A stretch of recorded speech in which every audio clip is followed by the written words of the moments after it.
Eerily haunting true stories about remote abandoned locations rich in history. Come with us in our travels from state to state, if you dare. Be the last time anybody sees us alive. I don't know where she has us, but we're gonna fucking killed. Hello? Gina, there is a beehive over there. Do you see that in the hole? Buckle up, Buttercup. Welcome to 50 States of Madness.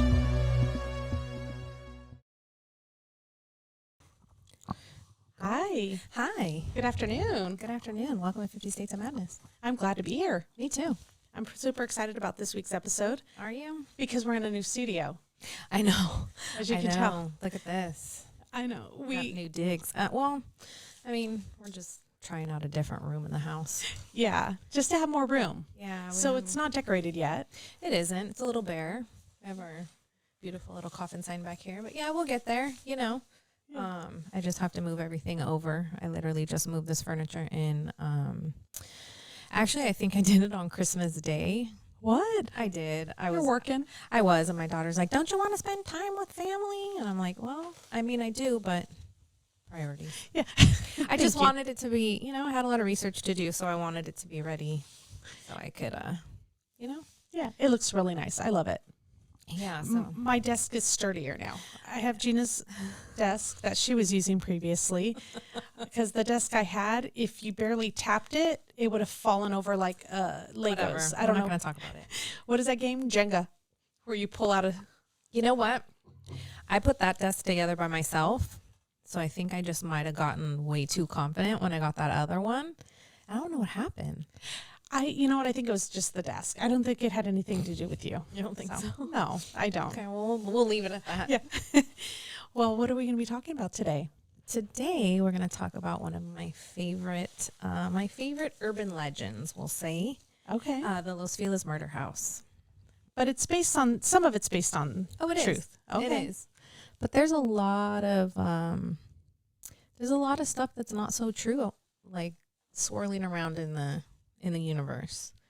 So it took a lot. I just want to start out by saying this house in particular has been, I don't know how to say it without sounding completely morbid, but I have, like I've said before on this podcast, I have an odd connection to certain places, and I can't explain it. One of them obviously being the Cecil Hotel, and this is the other one. And I don't know why. I guess because there's so much mystery behind it, maybe. And all the different stories that are associated with it. Yeah. I like to think, well, I know you do. You like to get to the truth of things. No, I do. So. I do. And I think that this was also a place like the Cecil that you can't, this house is here. It's still standing. Here meaning Los Angeles. Yes, Los Angeles, Los Feliz area.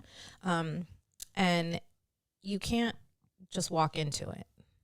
No. The neighbors, it's in a very, well-to-do neighborhood by Griffith Park. And the neighbors, this story takes place in 1959. And so the neighbors are always looking out for this house. They're taking care of the house, making sure that people don't get into it and trespass. Because some wild things have happened here at this house. And so I think, it was my mission to get into the Cecil Hotel. And so this has been my mission, is to get into the Los Feliz house. And I was never able to. Well, you've tried. You have some pretty crazy stories about you trying. I was almost arrested. Talk about one of them. They're always my favorite. One of them, I was going there with my same friends that I went to the Cecil with. Megan again was in the car, and Megan was waiting at the bottom of the hill with the car running, and Abe and I. Abe was the one you spent the night with at the Cecil. Yeah. And so we were like, okay, we're just going to, and mind you, it's pitch black. There's no lights. So we're like, okay, we're going to go. What we thought we were doing was climbing up. This house sets up on a hill, this huge, huge hill, and it sits at the top of this hill.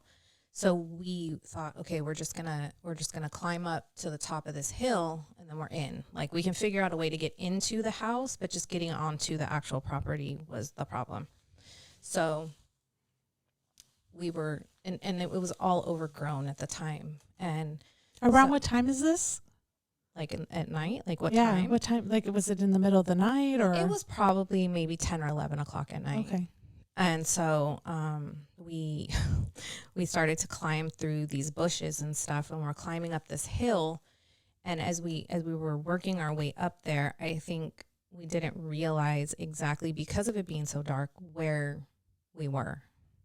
And it ended up that we were actually in the neighbor's property and not this house.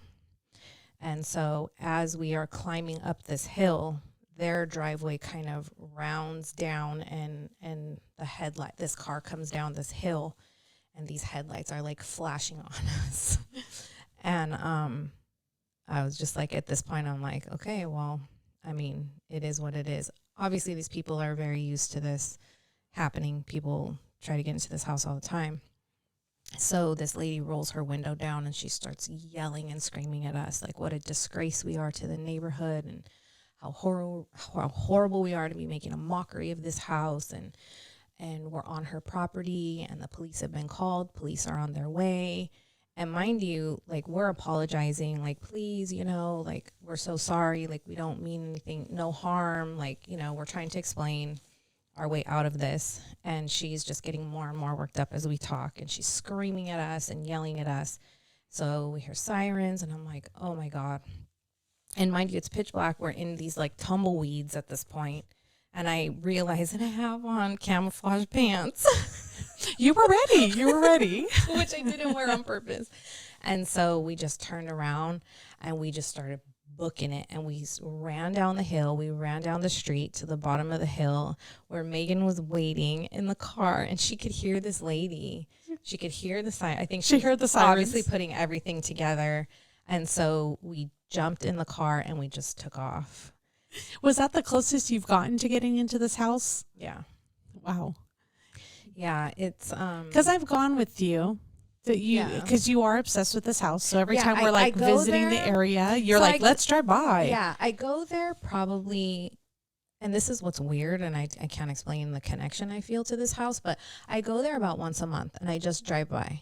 I'm so curious. So a little bit of history about this house. This house was built in the 20s, and it had people that lived there prior to the Perelson family. And the story is about Lillian and Dr. Harold Perelson. And families have lived there before them. And they, it's been vacant. The house has been vacant since this murder, which happened in 1959. And still to this day, as we sit here, the house is still vacant. Yeah, when we went to it, nobody was there. We didn't try to get in. No. We went in the middle of the day, but we took some pictures and stuff. But it is a huge house that sits on a huge hill. It's beautiful. It's gorgeous house. It's like a Spanish style house. Yeah. Typical back in the 1920s in Los Angeles. It's very typical style. And so I think my fascination has come from, just, again, like you hear stories about, a murder or anything, and all these urban legends just start, and people start to make stories. And so I always felt like people were making more of it than what really happened. So back last year in 2021, I have researched this house and this story till I was blue in the face. And finally, in 2021, I came across this podcast that this girl did. Her name is Stacy Astenius, and she's a TV editor. She edits TV shows like Flip or Flop and stuff like that, house renovations. So she like went into the history of this house to make a documentary on it, is what she wanted. She spent 7 years doing this, and she started, I want to say, in about 2013, 2014, and she got halfway through, And I'm not sure why she didn't finish it. I don't know if it was like budget wise she wasn't able to or whatever the case may be. But I was floored. I was absolutely floored. And it's a 7-part podcast, and I listened to it.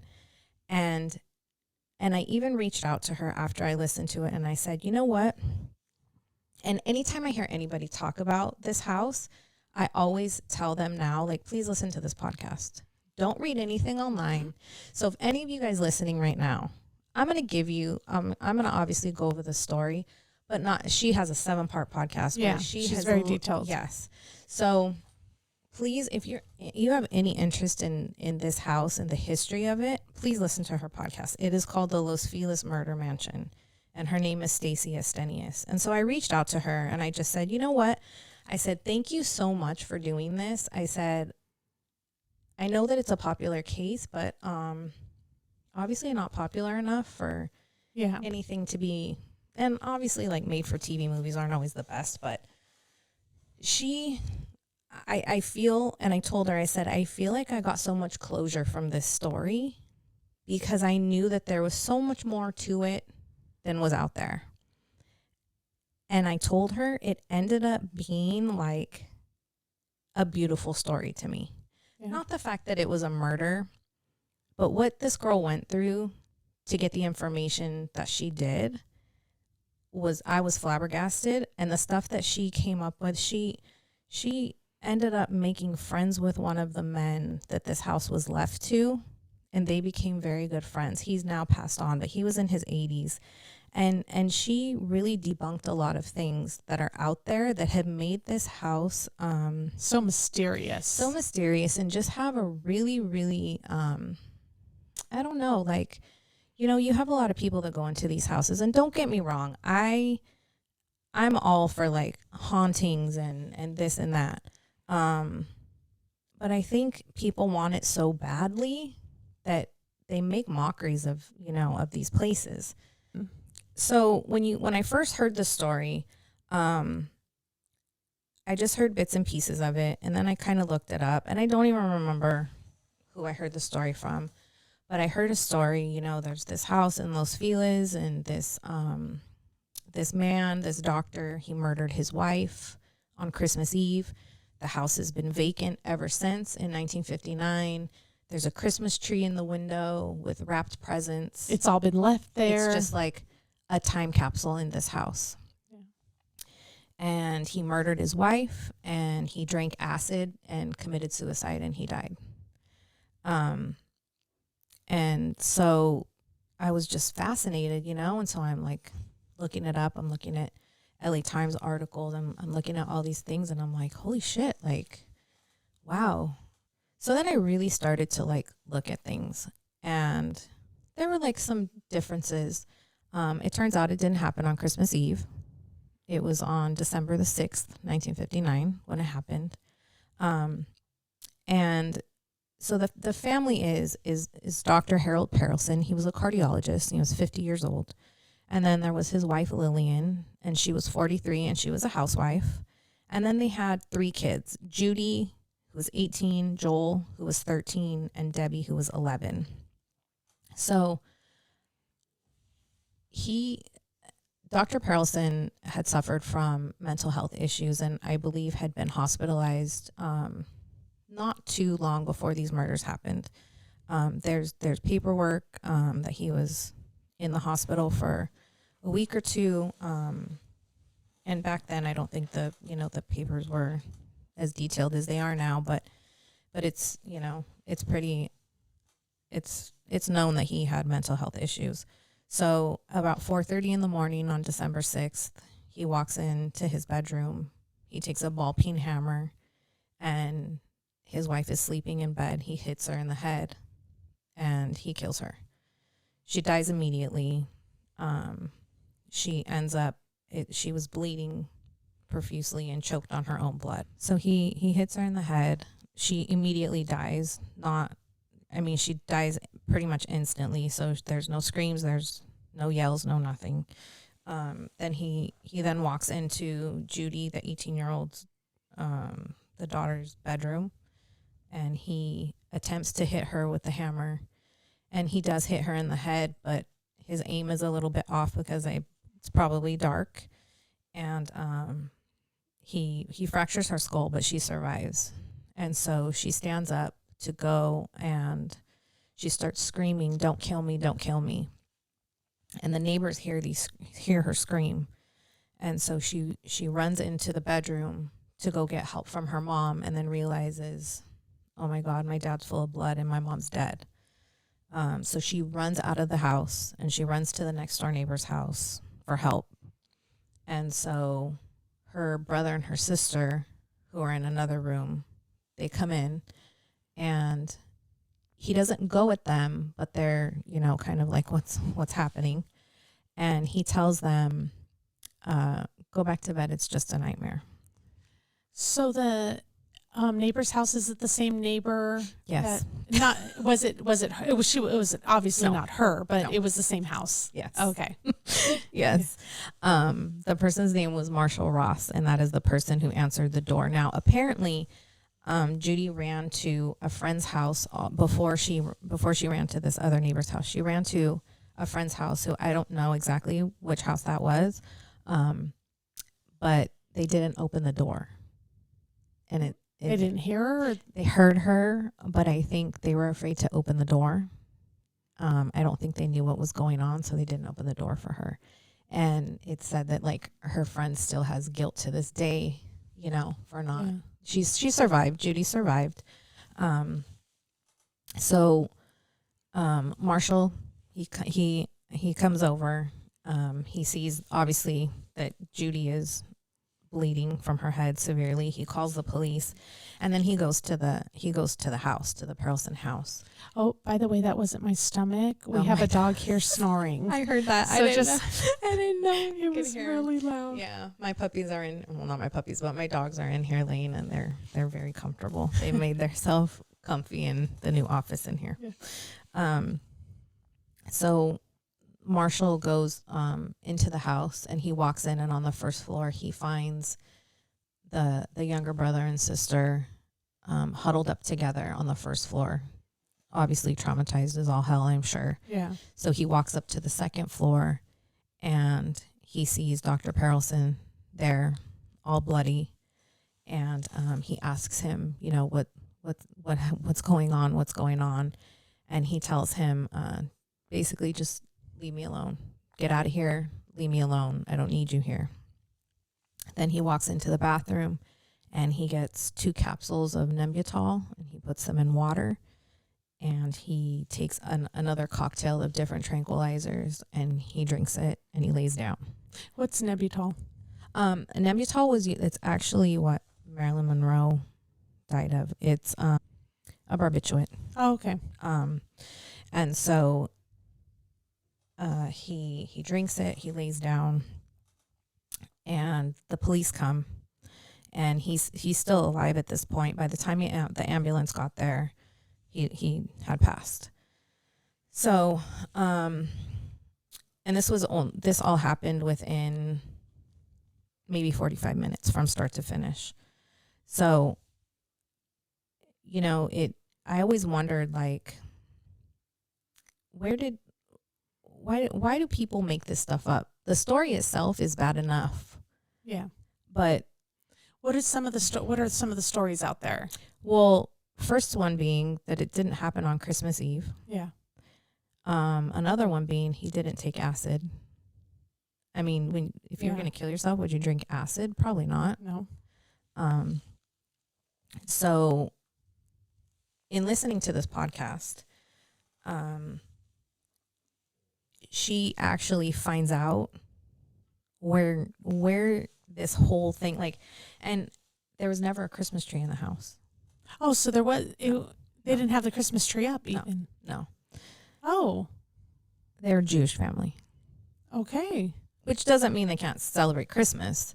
But nevertheless, there was no Christmas tree there. There were no Christmas presents there.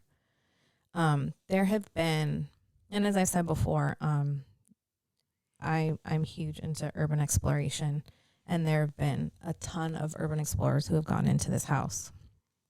And she actually interviews one, and she says there was wrapping paper in there, but there's no tree, there's no presents. So I even heard that they had like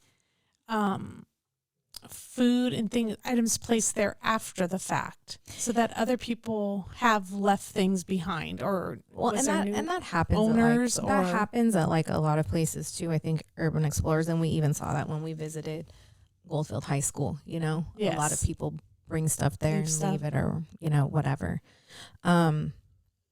But this whole thing about there being a Christmas tree or Christmas presents and him drinking acid, all this stuff it stemmed from a 2009 article that was written by a man named Bob Poole in the LA Times. And you think like, oh, okay, the LA Times, right? Legit. Yeah. And so this girl reached out to Bob Poole and questioned him and was like, hey, where did you get your information from? Yeah. You wrote in your article that like there's a quote in there that says like he gulped acid and died. Who told you that? Like where are you getting this stuff from? So it turns out that a man by the name of Steve Kolupski, he was a contractor. He did handyman work. And in the year 2000, mind you, this house, you won't find any articles of this house except for like in 1959 when the murders happened. But as far as like people writing about it, there's nothing really before 2009 that you can find out there that talk about this like in great detail.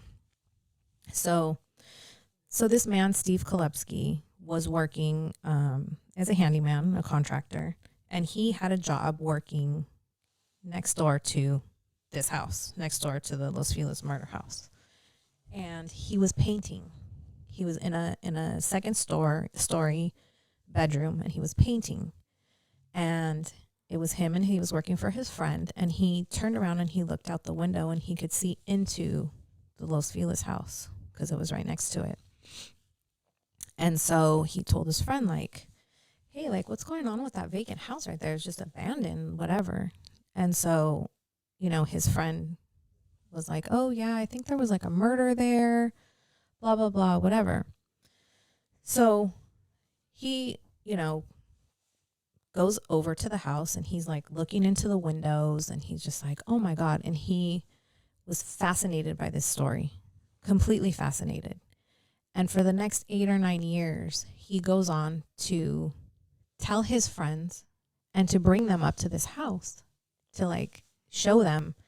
And he says that I made all that stuff up. I made that stuff up to make it scarier and more fascinating for my friends. And the LA Times writer wrote it up as if it was fact. Yes. So as time goes on, and he said, I probably brought more than 50 groups of people up there over time. And I told even more than that. And so by word of mouth, and The telephone game. Yeah.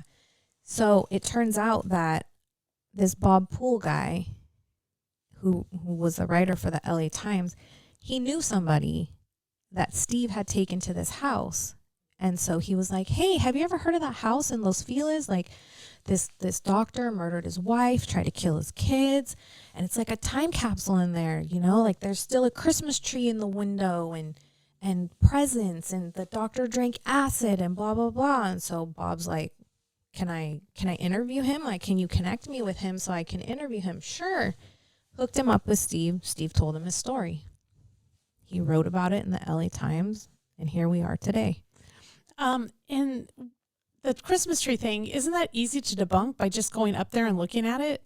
Well, like if there was no Christmas tree there, or did somebody place a Christmas tree there? It's funny because she asks him, the girl, Stacy, who did this podcast, she said, what would you do when you took people up there and they looked in the window and there was no Christmas tree and there were no Christmas presents? And he said, he's like, I think that I just hyped up the story so much and I had these people so freaked out that by Nope. the time they got up there, No one really looked nobody inside. was even looking for anything. They were so creeped out that I could probably have convinced them that they saw it and they just don't remember. Yeah. Yeah. And so that's how all of this stuff, these urban legends, you know, got started. And still, when you read anything about it today online, that's what you'll read. Yeah. You know, I think that the thing with him drinking acid, I think there are some articles that you can read that say, you know, he did take Nembutal. But there are still some out there that say he drank acid. But the Christmas tree thing, that's the thing, honestly, that drew me in. Was Yeah. like, oh my God, he killed his family on Christmas Eve. And it's there's like a still a time Christmas capsule. tree, There's still yes. a Christmas tree there with his kids, their And Christmas the presents. presents. Everything Yes. is still there. Like, oh my God. So Where are the kids now? Do we know? well, so the they don't want to be found. They don't want anything to do with this. I think Judy is still here in LA. And this girl Stacy, who did the podcast, reached out to her and asked her, you know, I'm doing this podcast, whatever. And she said, please don't. Why are you bringing so much light to such a horrific event? Like, please don't.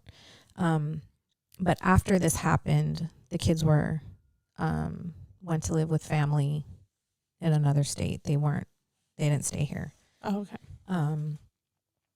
And so the two kids, she said she found them. She said she found the other two kids, but I don't think they want anything to do with this. I don't think any of them do.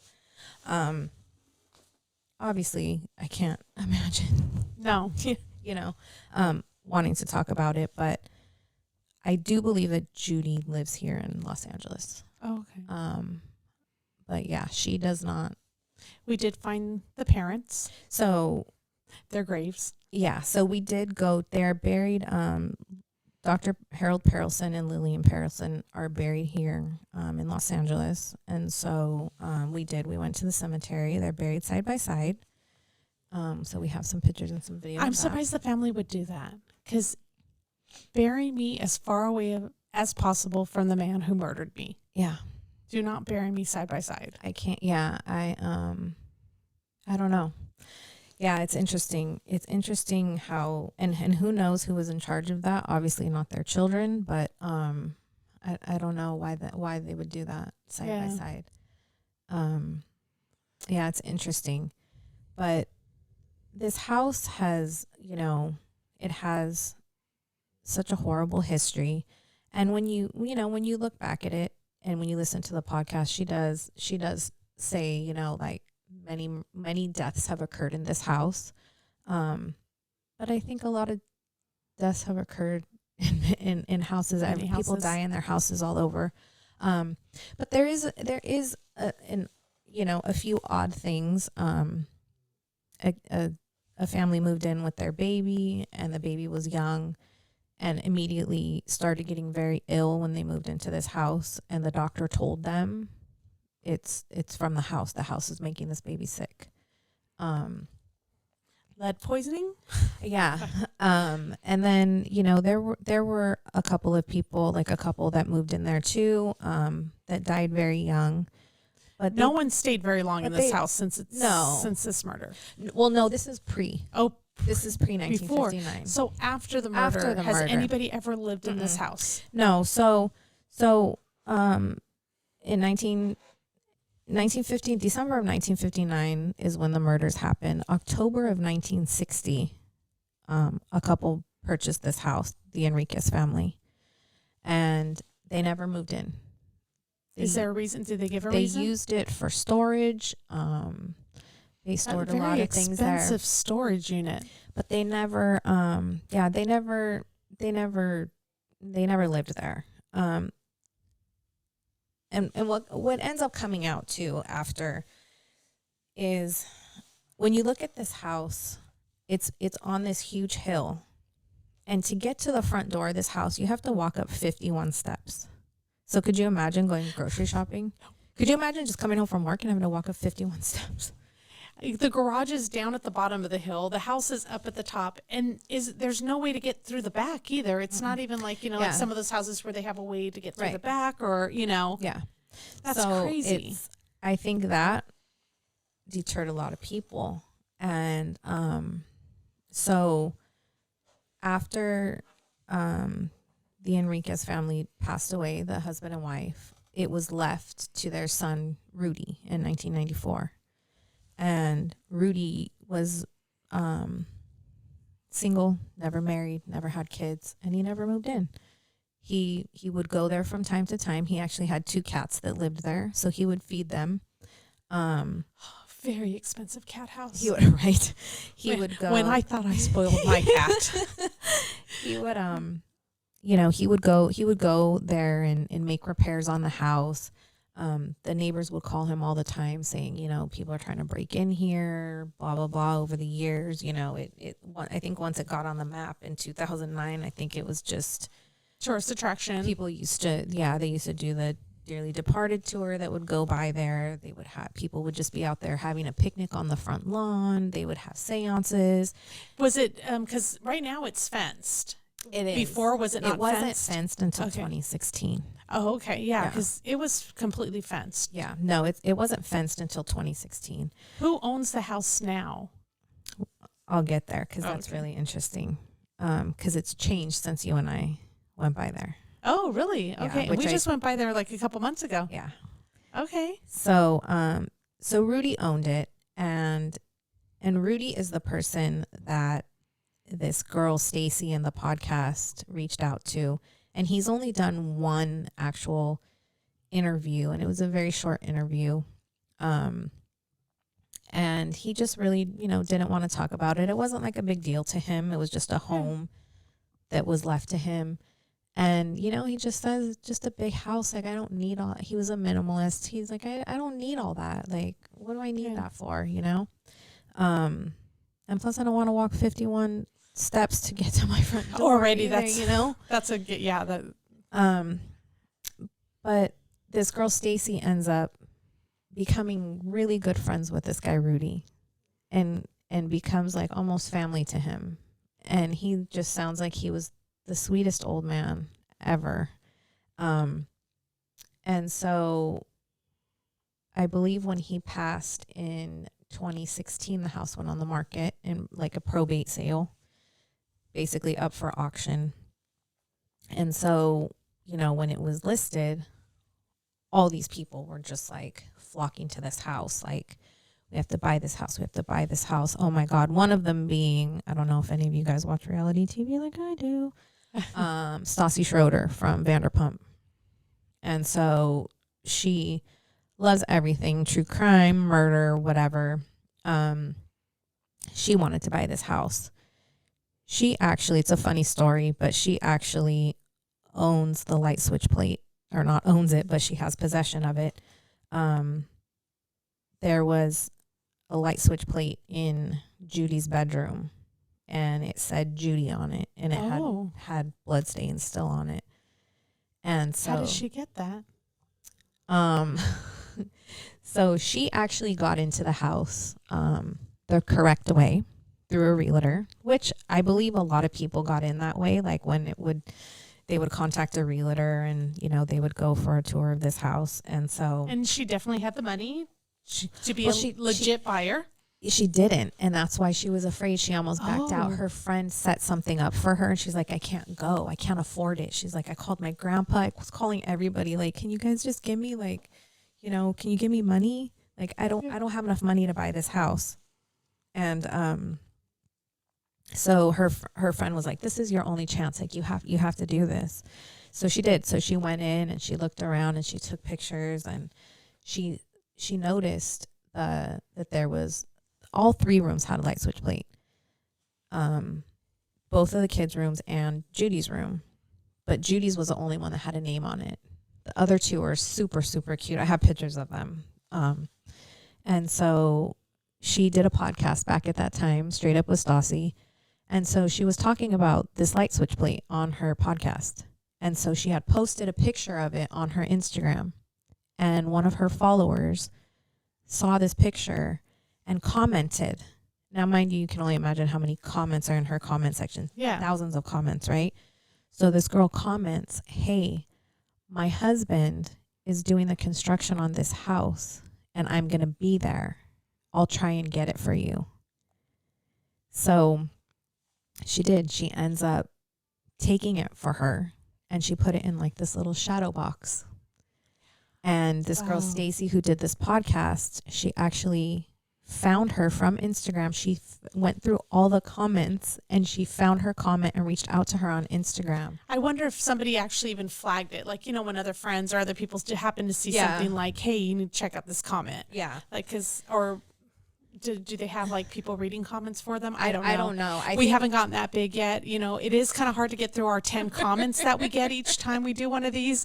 Right. But I'm sure when it's like I don't want to give anybody 40,000, a shout out, but we got somebody who really likes to comment on our podcast. Thank you. And we enjoy it. We actually really enjoy. We actually really enjoy the feedback. Yeah. So please, but they just. I just can't couldn't imagine like going through all those. Yes. So the girl that did this podcast, Stacy, she actually hooked up with the girl who took the light switch plate for Stassi, and she ended up giving it to her.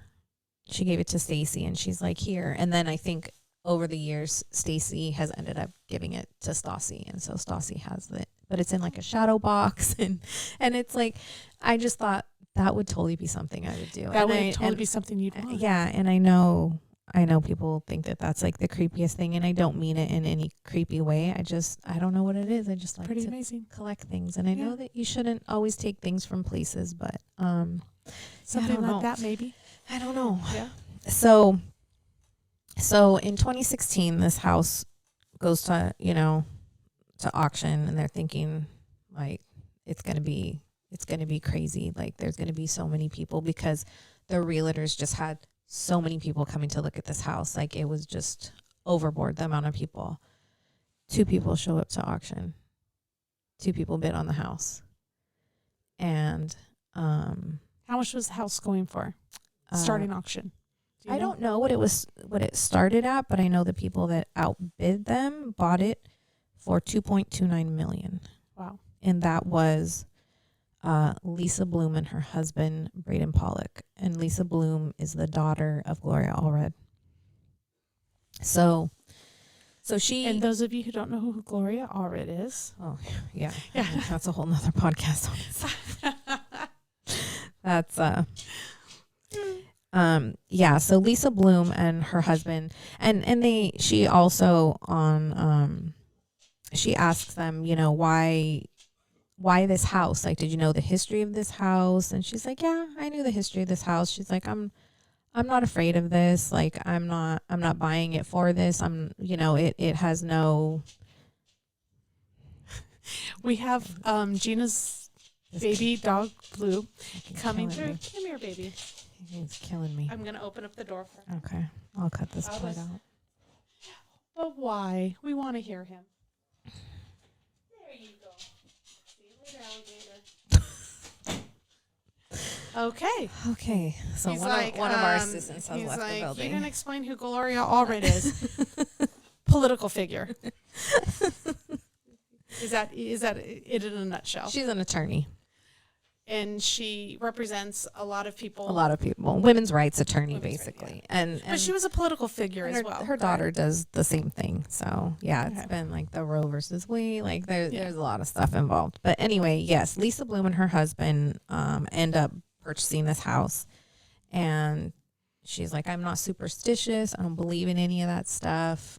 They even had, like, for fun, they had like paranormal people come in, and she had like some empath come in and like cleanse the house. And she's like, she thought it was silly. Like, she just like, this is funny.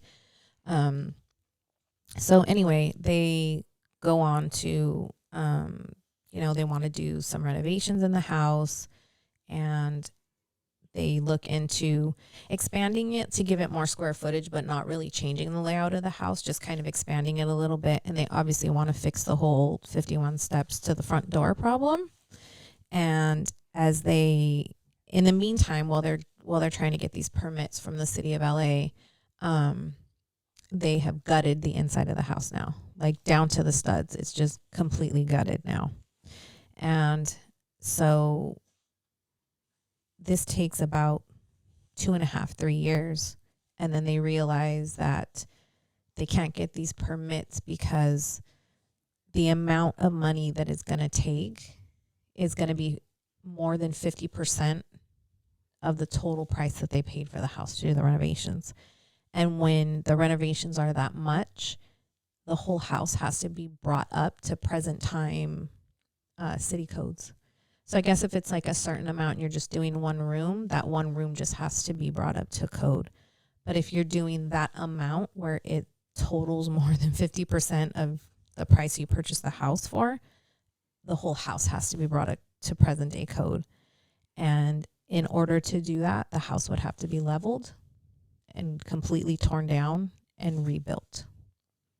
So they decided after 3 years in 2019, we're going to sell it. It's not going to be worth it. And she said that she bought this house because she loves the area. She loves Los Feliz. She has friends there. And it's just something that she, More work than she. it wasn't worth it. As much as she wanted to live there, it wasn't worth it. So on December 10th of 2020, the house sold for $2.35 million. And I think that the house just sold to like a company. Yeah. I don't think it didn't sell to anybody who planned on living there.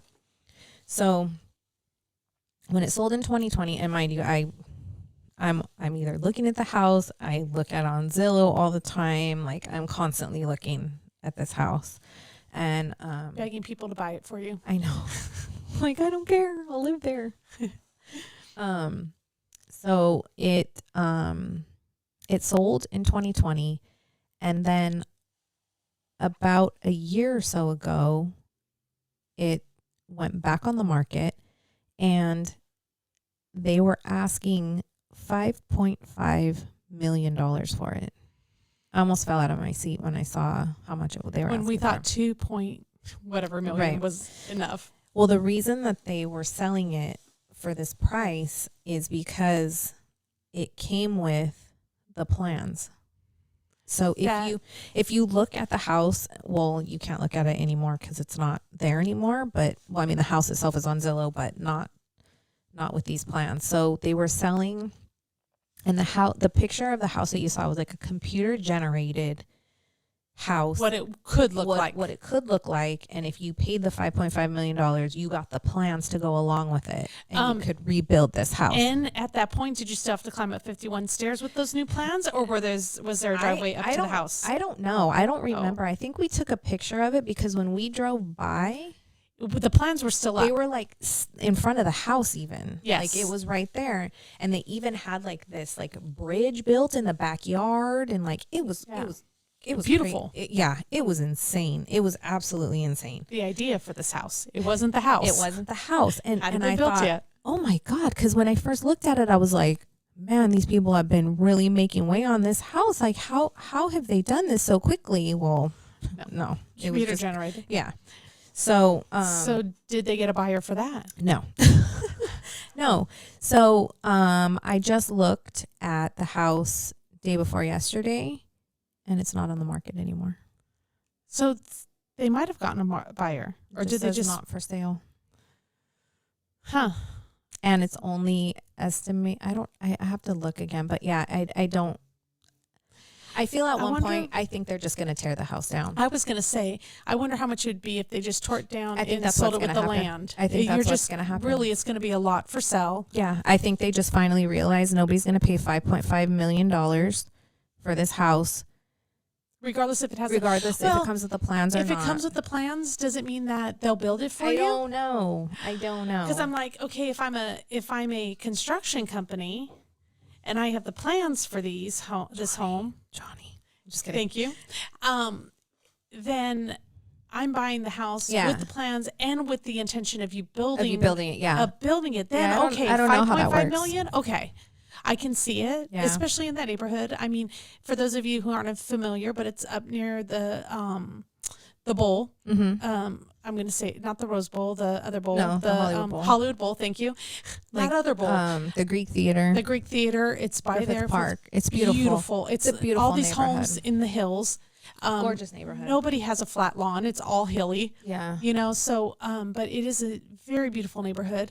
The only thing that I don't like about these neighborhoods, I have to say, is driving through them because streets. it's usually single lane because people park on both sides of the street. So now you have just one lane. If another car's coming down, you got to back up. You got to find a place to park, pull into a driveway to get by. Yeah. And I've seen it happen where emergency crews can't get through Yeah. because cars are blocking. It's the streets are not, honestly, I do not know why people want to live up in these areas, but it is gorgeous. And it's just so crowded. Yeah. I mean, to get to the grocery store. Okay, I'm going to give you an idea. My parents live probably only about 3 miles from the Los Feliz. Maybe let's say, okay, maybe that's a little bit, what was it, 6 miles maybe? Yeah, about 6 miles. I would even say not even 6, but No. let's just say 6, just for fun's sake. It took us 45 minutes to get there and 45 minutes to get back. Yeah. 6 miles. That is how crowded LA is. Yeah, it's insane. The streets are crowded. People all park on the streets. It's crazy. And it's just, there's so many cars. Yeah. So but people want to live there. Mm-hmm. And the lot is worth a lot of money. But here's the thing. If I have money to plop down $5.5 million for a house, I'm probably not trying to get anywhere fast. No. I probably don't have anywhere to go. I have I'm I'd like to think on they're no working. time. I have all the time in the world. I probably like to think they're working really hard. Yeah, from home. Maybe. Yeah, probably from home. Yeah. So, but yeah. But Well, I just want to touch on one other thing because it's going to eat me alive if I don't. And I don't want to give this man any more glory, but you always got to say his name. I know. So, and this really like twisted my insides. Obviously I've said it on this podcast before. I'm not a fan of Ghost Adventures, Zach Bagans. I'm not a fan of it at all. Not because I don't believe in the paranormal or whatever the case may be, but The fake stuff makes a mockery. bothers you. Yeah. Makes a mockery of everything. So I don't know if you guys watch Ghost Adventures out there, but they just let Zach Bagans into the Los Feliz murder mansion. This just aired a couple months ago. What does he get to see in there anyways, though, if they tore it all down to the studs? So it's no longer a time capsule. It no longer has the stuff that was in it before. Dr. Harold Perelson is still in there, according to Zach Bagans. Oh, she still hangs out there. No, the doctor. Oh, the doctor. I'm sorry. I thought it was the wife. The doctor still hangs out there? So when I saw it, like, I called Shannon. I was so angry. Like, I can't even imagine what my blood pressure must have been. I don't even know if she was more angry at Zach because Zach, we expect it from him. We know what he's going to do. I think you were more angry at the people who let him in. Yeah. And it really bothered me. Who collaborated with him because you had so much respect for her. Yeah. Go ahead. So it was a 2-part series. And so I watched the first part. And then it took me a couple weeks before I could even watch the second part. And it is so it's just, I can't. Like, you guys are going to have to watch it for yourself if you want to see what I'm talking about. But it's your typical Zach Bagans, you know, the scratch marks and the so much drama and just whatever. But the thing that really got to me was this girl, Stacey Estenius, who did this podcast. She was on the show with Zach. After she did all the research to debunk all the... And might I add, I'm going to read to you a quote from episode 1 of her podcast. And by no means am I trying to like talk shit on her podcast. No, because you told people to go listen to it. Go listen. It is the greatest podcast. And if you have any interest in this house, please, this will answer every single question, and it is a beautiful story. Please go listen. But this is a quote from her from episode 1. She said, "I don't believe in ghosts, and I think paranormal investigators are a scam." But yet. What are you doing, Stacey? Yeah. If you listen to this podcast, Stacey, I just want to know why. I respect you. I respect you for all of your The hard work, research. all of Yeah. your research that you've done, because my God, 7 years.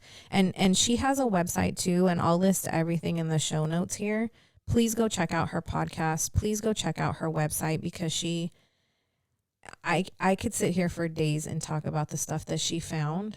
There were film reels found in that house that belonged to Dr. Perelson. He was a cardiologist.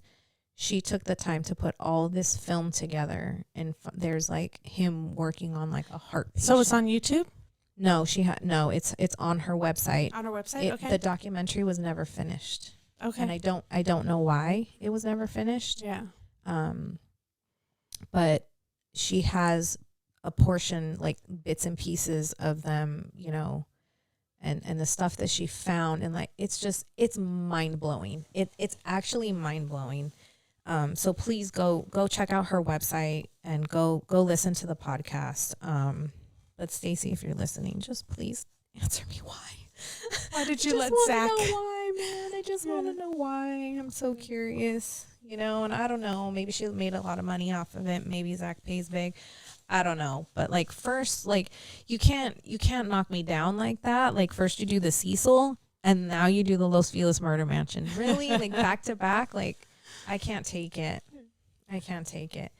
But yes, if you're ever in the Los Angeles area, It's really easy to find to get to. yeah, it's a beautiful house. Like Yeah. it just Gorgeous to look at. The staircase in this house is, oh God, it's I was gonna say to die for, but that was a bad choice of words.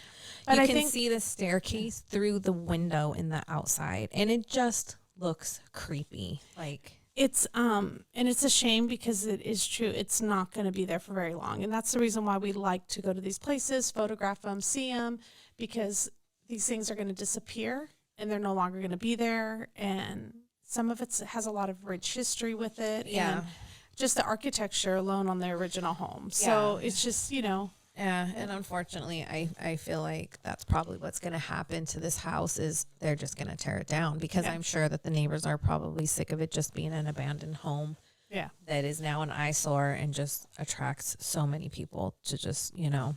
Yeah. So yeah, so Well- that's my story on my Los Feliz murder house. Thank you for And sharing. I appreciate it. yeah.